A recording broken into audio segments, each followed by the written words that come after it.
Thank you so much. Let me, oh wait, I'm not the host for tonight. Oh no, now I see it. Okay.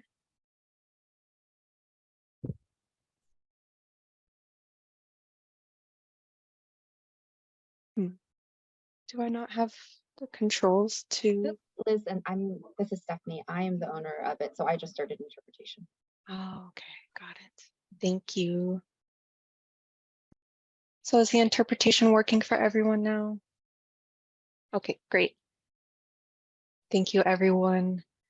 So before we continue with some opening remarks, I'll just finish up our logistics slides and introduce myself and my team. So welcome, everyone. My name is Liz, and I'm a part of the Harder & Company facilitation team. I am joined here by my colleague, Amy, and also I see my colleague, Hema, has joined. As some of you know, our team is occasionally asked to join these subcommittee meetings in addition to our regular CSC meetings to provide facilitation and to also, of course, help maintain transparency and accountability for the work that you do in implementing AB 617 in the San Joaquin Valley. So aside from facilitating tonight's conversation, our team will be taking detailed notes as usual and documenting any action items that come from the conversation, and we'll be providing technical support to anyone who needs it throughout the meeting. And so on my screen, you see our virtual meeting etiquette. So we ask that you please stay on mute if you are not speaking, and that you raise your Zoom hand or type in the chat if you have a question. We will read all questions in the chat out loud. If you are on the phone, to mute and unmute yourself, you can press *6. And if you would like to raise your Zoom hand on the phone, you can press a *9. And here we have our group agreements. So everyone has agreed to help achieve the meeting goals tonight by focusing on solutions, opportunities, and productive dialogue. We want to be mindful of creating space for everyone here to participate. We also ask for everyone to be kind and to be respectful, knowing that it's okay to disagree as long as we do it with respect and empathy. In these meetings, we also agreed to stay on point and on time. So please try to keep your comments brief so everyone can have a chance to participate. And I know that we do have a lot of time dedicated to discussion tonight. Next, we also agreed to attack the problem, not the person. And finally, we agreed to seek common ground. Building consensus and finding shared values will help us all achieve the best results. One thing I will also note, and maybe we can at some point talk about adding this to the group agreements formally, but at our last Fresno CSC meeting, the group had decided on the strategy to take public comments at the end of each agenda item rather than waiting until the end of the entire meeting. So we will continue that practice for our meeting tonight and ask that any members of the public to please hold their questions until the end of the agenda item. And I will pause there and I think pass it off to the Air District for some opening remarks and introductions. Hi, thank you so much, Liz. I'm Jessica Olson. I'm the Director of Community Strategies and Resources. I think almost pretty much everyone on this call knows who I am, but I just wanted to, for transparency's sake, introduce myself, and maybe I'll just go around and quickly just let you know who's here from our team. I don't know that we need to go around and all introduce ourselves, but I do have C. Tao and Catherine Tao here with me today. They're both on our incentives team, and they're both really involved in the RFP process and the scoring process and putting together the presentation for you today. And so they're both going to discuss the urban greening and vegetative barriers presentation. I also have with me David Lopez, who is a supervisor for that team and really oversaw the process from the incentive supervisory side. And then the other person from the district that's joined us today is Anna Stone. She is in the Spanish channel recording the Spanish language. So I just wanted to let you all know who's here from the district. Thank you, Liz, and thank you all. I really look forward to today's discussion. Thank you. So we can get started with the meeting. So for tonight's presentation, just some brief overview. The Air District will be providing some updates on the request for proposals, also referred to as RFPs, for the urban greening and the vegetative barriers projects. We have folks from Fresno Trees and CCEJN here as well, who will be a part of sharing those updates. The presentation should take about, 10 to 15 minutes, and then most of our time tonight will be spent in discussion and for questions and answers. And with that, I am happy to pass it off to David to get us started with the presentation. Great, thank you. I'm going to go ahead and have the screen share. Catherine, I think you were going to have the presentation ready, so I could just talk. Makes it a little bit easier for me, but if not, just let me know. I'll present it.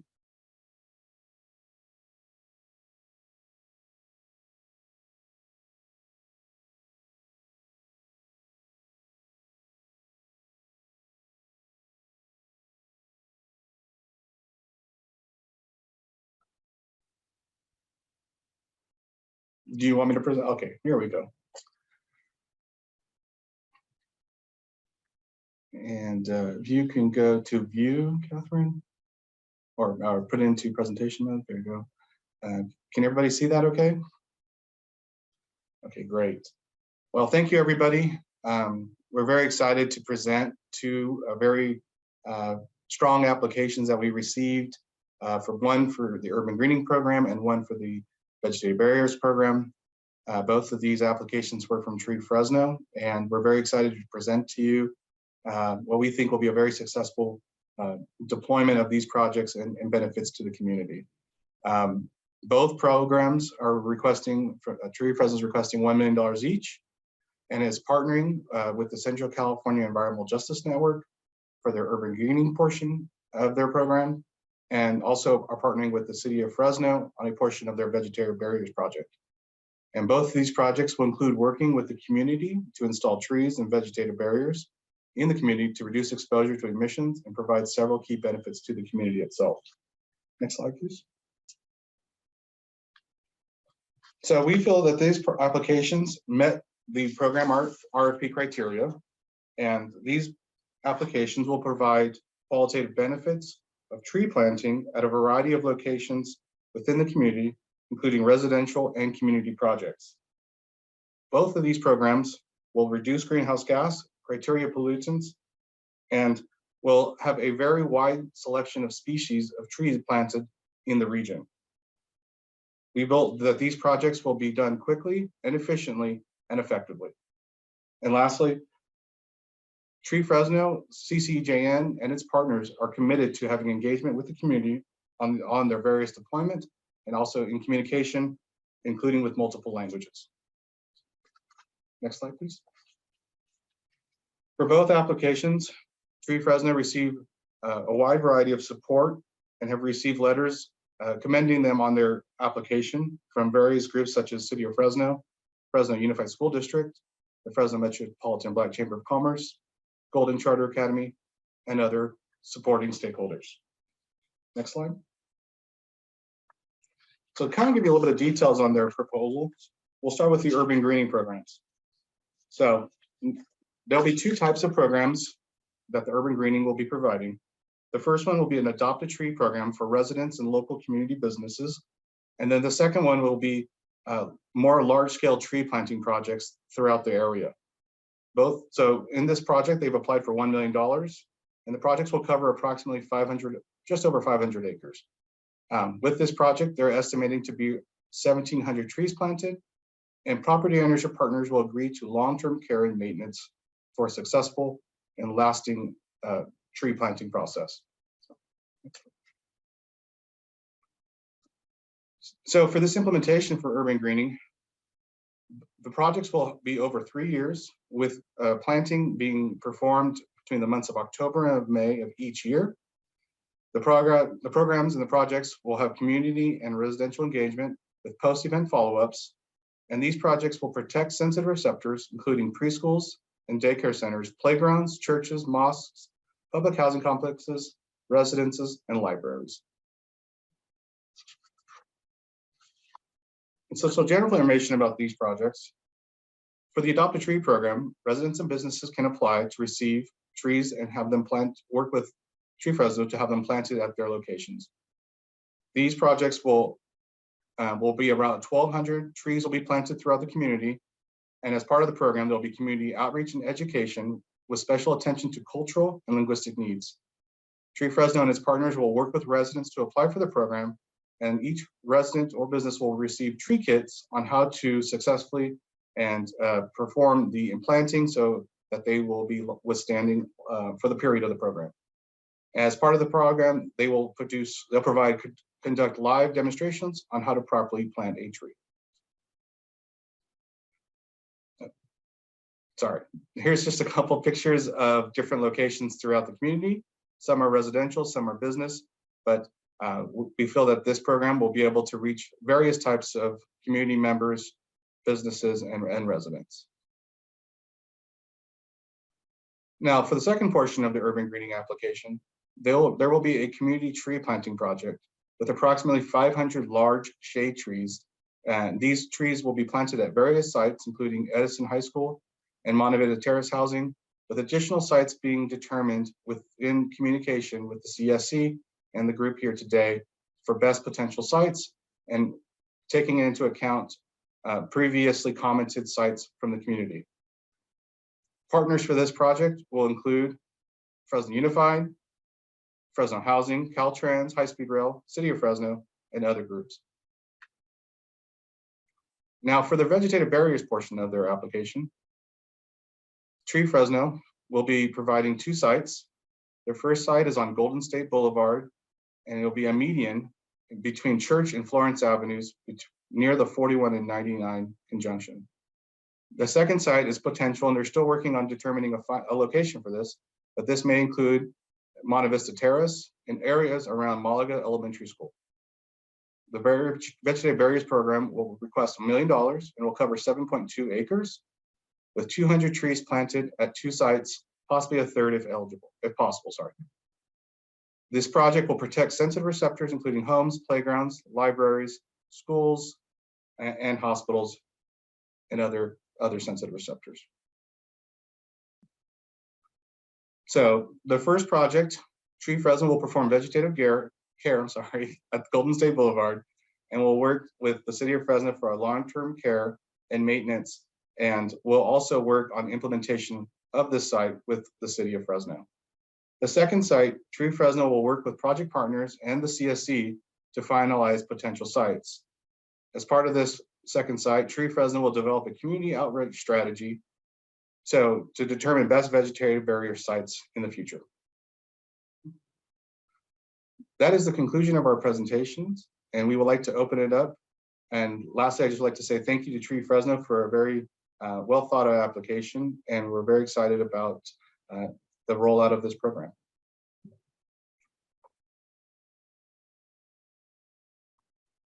Thank you, David. This is Mona from Tree Fresno.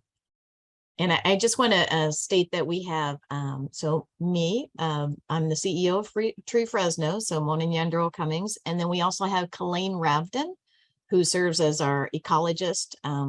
And she does a lot of calculations regarding the sort of environmental impact of the trees in our community. So the 2 of us are representing Tree Fresno tonight. And I noticed that Scott Mosier, Director of Public Works from City of Fresno, is also on here, as well as we noted earlier, obviously, Nayamin Martinez from CCEJN. So welcome, everybody. It's part of my team. Thank you, Mona.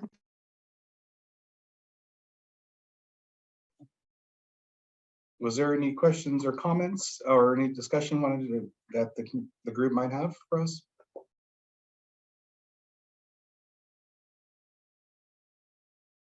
Go ahead, Ivanka. Thanks for the presentation. Can you give the detail around Florence and you said Golden State? I was trying to Google because I visually couldn't see it in my head. it's Florence Avenue and Golden State. Is that near the railroads, or is there, what's the sensitive receptor in that area to decide on that spot?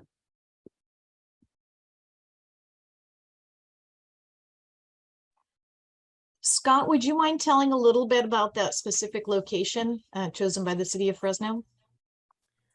Sure, absolutely.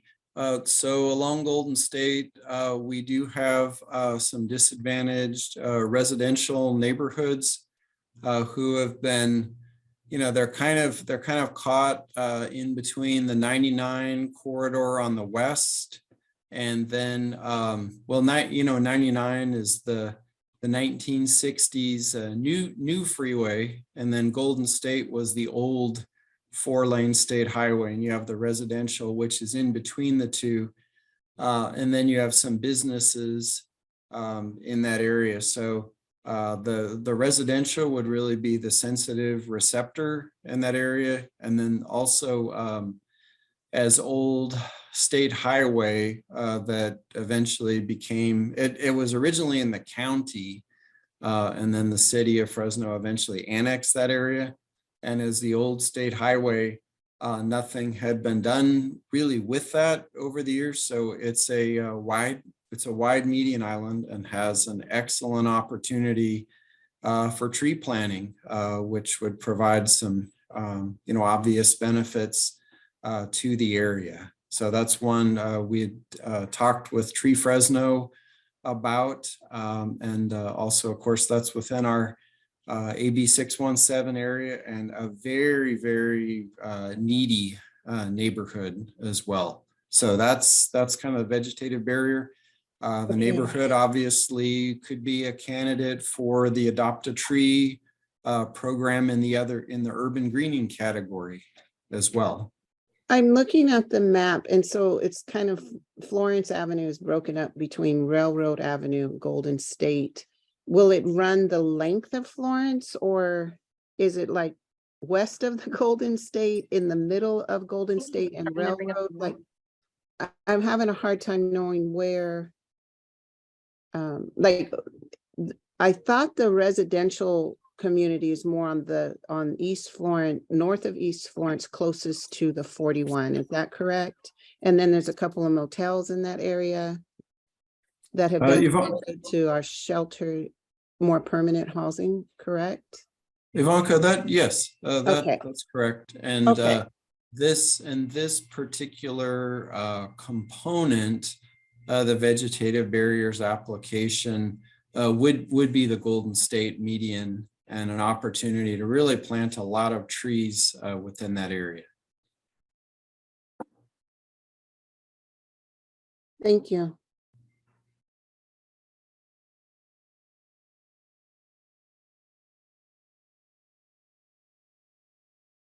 Yeah, great question. And definitely feel free to ask more questions about the site selection. I think it was presented that they are going to be wanting some feedback from the CSC about some sites that are still not decided upon. Yes, I'll just mention that ideally, so the way that Tree Fresno works in selecting vegetative barrier sites, in this case, we started out with a larger site. I worked with the city of Fresno identifying one within that region so that we would be certain that we would have one in place to start working on immediately. But we also have the flexibility to be able to identify another site that's identified by the community, where we can figure out which one would be suitable for at least a second barrier and perhaps a third.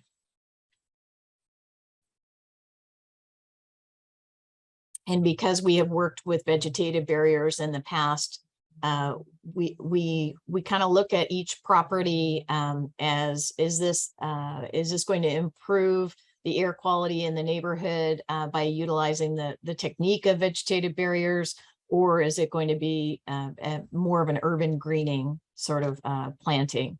So we do, as an organization, recognize kind of as strategically how to choose those sites.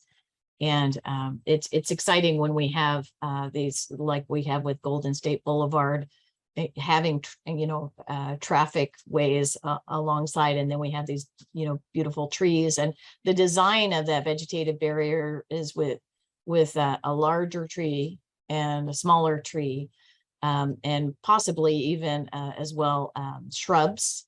So kind of like the thicker and the more vegetation that you have, the more possibilities of removing pollutants near the roadways, which protects our sensitive populations in the area.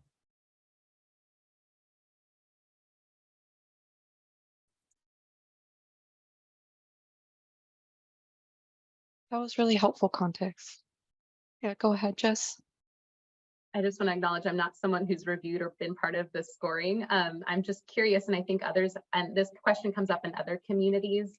For the urban greening component, I see that you with Naimeen's team in sort of the Adopt a Tree program would be partnering and providing like tree care kits. And the question we always get, even in other communities, are like, how much commitment does there have to be, and what is the follow-up to make sure folks are able to water and care for the tree for as long, hopefully forever, for as long as possible, make sure that their investment is worthwhile. So can you describe a little bit more like what that care kit was and what that agreed to long-term maintenance really means? Certainly. And I think that that's actually a really great question, and it's important, an important subject to talk about each time we're talking about strategically planting trees and working with homeowners, even working with companies and different agencies, is we need to make sure here in the Valley, we make sure that the tree is going to have enough water, is going to be strategically placed. So right species type for the right location, understanding what's above ground in respect to utilities, what's below ground, calling 811. So the process, and certainly the process specifically with homeowners, this is why it's so important for us to be partnering with an organization like CCEJN. We last year, and actually this year, we've worked closely with them, almost piloting a project like this in different smaller communities.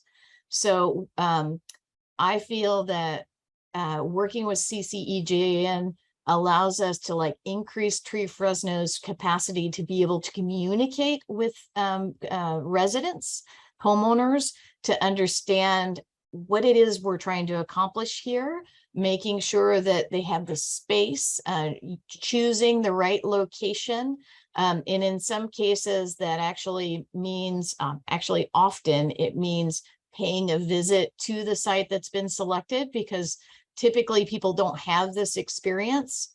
So we're looking at Tree Fresno working closely with a person at CCEJN, an employee at CCEJN, that's basically trained between our two organizations to specialize in this area, so that they have they meet the guidelines that Tree Fresno kind of functions forward, like what I mentioned earlier, is making sure that we're not just distributing trees. So these aren't just tree giveaways. And that's what, your question about tree kits is the education of what it takes to adopt a tree, what it takes to choose, the right species, what it takes to care for that tree, specifically how much water to give to that tree, making sure you don't overwater the tree, making sure that there's weeding that's done. And we actually have within that kit, there will be either like kind of like a water bag or a water device that offers a method of controlling the amount of water that's given to the tree. Typically for the larger trees, so the ones that are used in the vegetative barriers, you're going to have like designated irrigation, like full-on irrigation for those trees. For the larger trees in the urban greening project, beyond the homeowner trees, so we have the 1,200 homeowner trees, and then we have the 500 larger 15-gallon trees. Again, those are designated irrigation. So this is a special project. We understood and actually appreciate the ability to work with residents to increase tree canopy in neighborhoods. in disadvantaged neighborhoods, in neighborhoods where they have asked for trees. So Nyameen first came to Tree Fresno, it must have been 2 years ago, at least to me. And we started talking about how is it that we can meet this demand for trees in neighborhoods because there's not enough tree canopy. And so this is actually a perfect opportunity to be able to provide outreach, education, a kit, and then follow up. And I would invite Nyameen to, put in a little information about the organization's input on this process. Sure, and I see that Lilia has her hands raised. So Lilia, deme un segundo, ahorita le doy la palabra. Yeah, I think that Así es, Nayamin. we had several opportunities to try, how this follow could look like. And we organized tree plantings in the city of Fresno, some with Lilia and the residents that she organized. We did it in rural communities. We did it in different settings to see what was, more successful. So I think that the follow would include certainly not only here is what you do. We actually took it on step by step where, if the resident was going to feel that they didn't have the time, or sometimes you call the number that you need to call for PG&E and they don't return the call right away, or you have to wait, or sometimes if you have to make also sure that the city approves that there are no water lines and all that. So there's a whole process. So we have one staff member actually doing that. So Lilia, for example, helped us identify the residents that wanted the trees. Then we help do the process of, okay, we're going to clear with PG&E, we're going to clear with the city. And when that was already confirmed, then the trees were, we have a day where the residents kept and got their trees. In some cases, the trees was, in Lilia's house. There were some glitches in communication sometimes, so we learn about that too. So I think we have come up with a strategy of what the communication will be prior when the resident expressed interest in adopting the tree, preparing for that delivery of the tree, and that we understand that sometimes written materials, we're not going to cut it, so we have thought of doing short videos in multiple languages that can also became a resource about this is how often I need to water the tree in the winter, in the summer, because it's not the same. I'm based in the tree species that they get. And then obviously going and doing some visits, because it's, I can talk to someone, they might say, yeah, the tree is doing great. Let's go and check it out, right? So I think all those checkpoints and communication is thought of. And I just want to say that we consulted with all the community organizations that we have worked in the past, including Lilia's organization, BHC, Leadership Council, Friends of Kalua, and we said, we will proceed with this application if you think we can be that intermediate link and bridge, so that there's opportunities for the residents to actually, access these trees. And frankly, at the beginning, I just told Mona, go and apply, and this is all the things that you need to include. She's like, no, I'm not doing that. You got to help me, or this is not going to work out. So that's how we agreed to be part of this, because we saw that it is possible when we did this exercise, and it's needed, right? We have already gone around the year before and talked to residents at community events, and they wanted trees. They even told us where. It's just the matter of making it happen. And so I'll stop there. Lilia, adelante. Muchas gracias, Nayami, porque casi lo dijiste todo tú, pero sí es verdad. Aquí nosotros identificamos los árboles y, como ya lo dijiste, falta de comunicación. Lamentablemente yo miré que en Bampao los metieron los árboles, los plantaron. Yo no supe, no me dijeron siquiera que los habían ido a plantar. Entonces yo me sentí mal porque fuimos de las personas que estuvimos trabajando para poder localizar las ubicaciones donde necesitaban los árboles. He tenido llamadas de los residentes que según se les iba a poner su árbol, y lamentablemente yo he quedado mal. Me he mirado mal ante ellos porque ellos están diciendo que estábamos jugando. Le digo, no estamos jugando. Los árboles estaban ahí, simplemente ya no se dieron. Esa es una. Otra, como ya lo dijiste también, Ayami, tenemos que averiguar que la ciudad no dé multas a las personas cuando estén regando sus árboles, porque eso es bien importante. Ellos lo pueden adoptar, pero si lo van a regar y los van a multar, eso es otro problema también que tenemos que investigar cómo poder hacer para que estas personas o estas familias que quieren tener un árbol, porque una sombra es muy importante para la comunidad, principalmente si queremos el aire limpio. Hace como exactamente 2 semanas, creo que hoy hace 2 semanas, martes, en la ciudad en el City College, creo que ahí estaba Mona. Mona estuvo presente en la mesa donde me tocó a mí estar, y creo que escuché los residentes del área que decían que no se querían enfocar en los árboles porque lamentablemente la ciudad no los corta. No los cortan ni le dan mantenimiento. Entonces vamos a trabajar con esa condición también de que la ciudad de Fresno constantemente esté apodando esos árboles también cuando ya estén grandes, para que no tengan el problema de que está destruyendo el cableado eléctrico o que se caigan las ramas viejas y caigan arriba de los autos de los residentes. Entonces tenemos que trabajar en eso, y yo estoy puesta, Familias en Acción está puesta para seguir apoyando, y no solamente aquí localmente, también, Ana Yamin, ya sabes que sábado y domingo es mi día libre, y como persona y residente, yo voy a donde ustedes van para poder apoyar a otras comunidades también. ¿Ok? Pues ese es mi punto de vista. Gracias, Lilia. And I think she brings up very good points. Definitely, we learn our lesson, right? You know, sometimes that communication, we need to troubleshoot problems, like, you know, when she was referring that the trees were planted in Bangpao, and, you know, the residents and her were not notified. Mona got a notification from the school district, like, do it now or it's not going to happen. So she had to rush and plant the trees. So there was no time, and, you know, we will figure out how to make it more smooth and ongoing communication. The other thing also, I do agree, we would have to meet with the city to ensure that whatever water plans they have in terms of watering limitations and all that, that's sorted out in our plans as well, because definitely, you know, we don't want anybody to get a fine and then not being able to fulfill with their commitment or responsibility of watering and taking care of the tree. I think that the trees that Mona is going to recommend are drought tolerant trees, so that's probably going to help, as well as the irrigation method that will be recommended. But Mona, you are muted, so. Oh, yes, I'd like to respond as well. I really appreciated Lilia's input, and we have been working closely with her organization. Now, the person that we were missing between us, because I work directly with, say, for instance, in that case, it was Fresno Unified, is that if Nayamin and I have someone that's working specifically on that project, then it won't move so fast without the community knowing.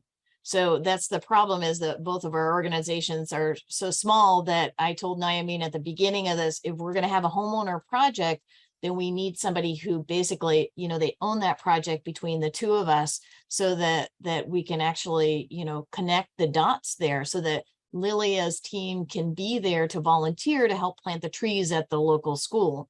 So we were able to, you know, pick up the pace and to work with, we actually have to work, you know, with the institutions like Fresno Unified when they're ready to do it. But we want to make sure that we can activate the community so that they can be a part of it. And then in respect to water, I love the idea of the tree kits, because that is part of, again, the education about utilizing these drought tolerant species, and frankly, how little water, but they still need water, that they need to actually become established and to grow.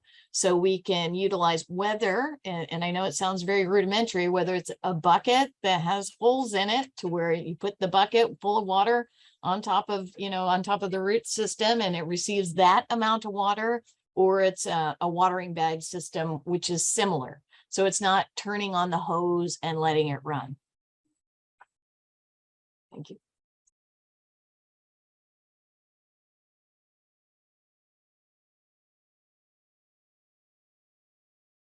Thank you. That was a really great question and point. We do have about 20 minutes left, so definitely take this opportunity to learn more about maybe the outreach strategies as we've been talking about, or just ask any question that might be coming to mind.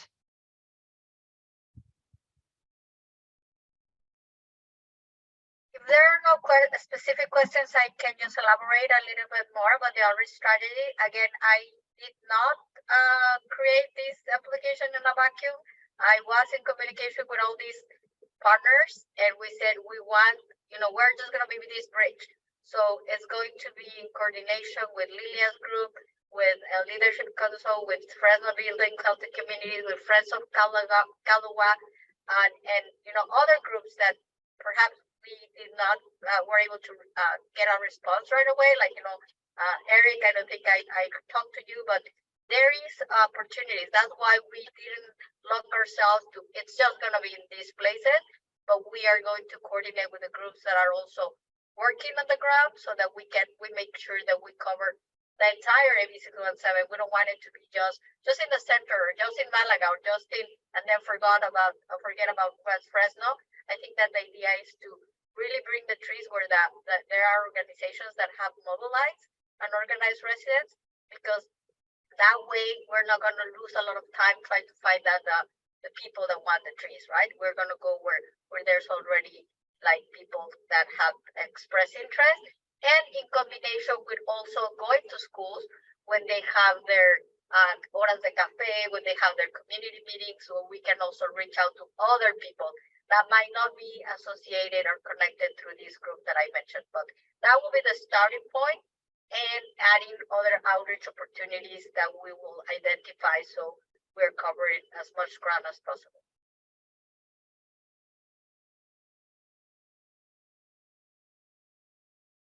Thank you, Naomi. Yeah, there will definitely be more opportunities to have these kinds of brainstorming sessions as we move forward. Are there any other thoughts or questions coming up for folks?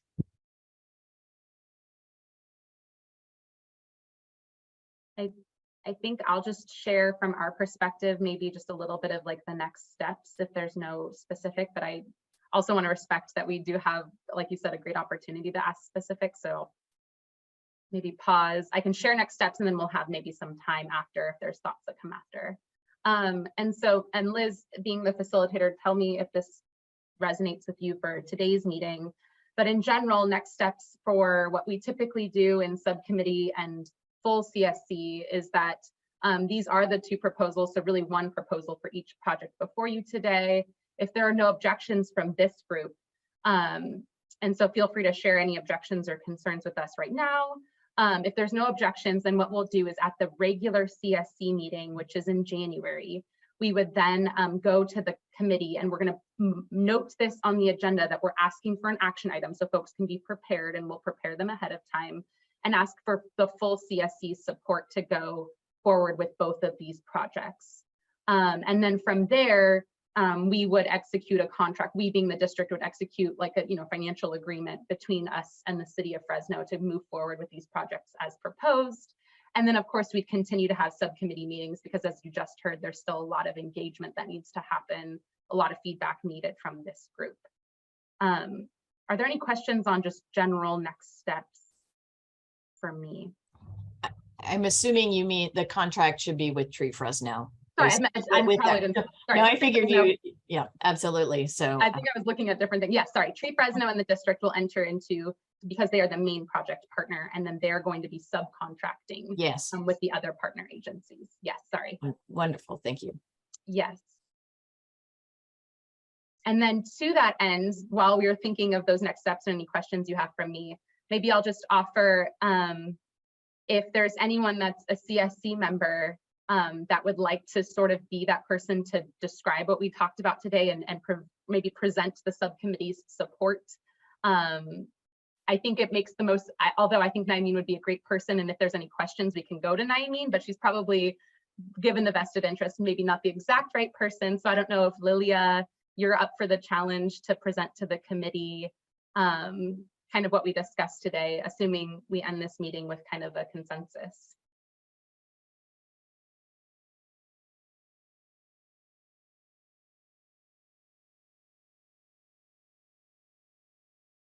Claro que sí.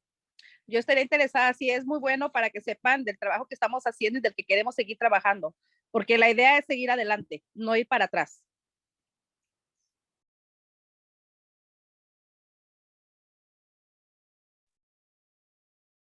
Sounds great. Thank you, Lilia. And thank you, Jessica, for summarizing those next steps. I'll just pause again to see if there are any final questions or comments coming up for folks.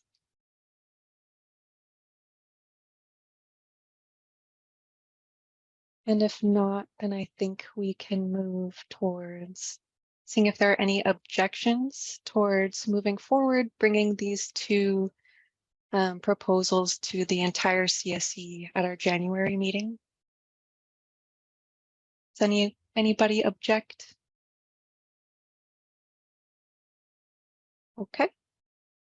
I am not seeing any objections, so it sounds like we are going to move forward with taking this to the full CSC. And we will have Lilia leading the update and share some brief, I guess, remarks about what was discussed at today's meeting. And Jessica just shared the meeting day and time in the chat. So our next CSC meeting will be January 11th at 5:30 p.m. And it looks like they can schedule, the Air District will schedule a little prep with Lilia before that meeting. And with that, I think, Liz, yeah. should Tree Fresno be involved in that meeting, or do we just let them sort of move forward solo? May I respond to that? I think that it would be good for you to join, Mona, because there might be some additional questions from other, Sure. CSC members. And if it's something technical about the vegetative barrier study, I would be like, I have no clue. I don't know. Ask her.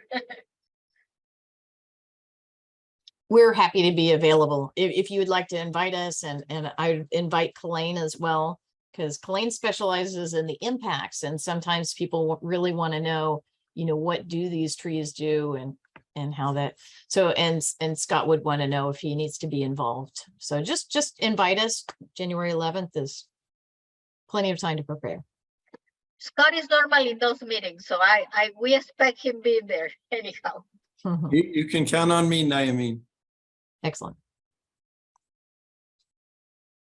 Yes, I think the CSU would definitely benefit from having you there. Thank you for offering your time. Absolutely. It's what we do. Yeah. Great. Well, this was a really great meeting, everybody. Thank you for coming. And I think this is the last meeting of the year. Happy holidays. Yes. Thank you, Happy everybody. holidays. Hope you have a great rest of your month, and we'll see you in January. Stay safe, everyone. Happy Happy holidays. holidays, everyone. Thank you very much. Thank you so much. Thank you. Bye. Gracias. Hasta luego. Bye.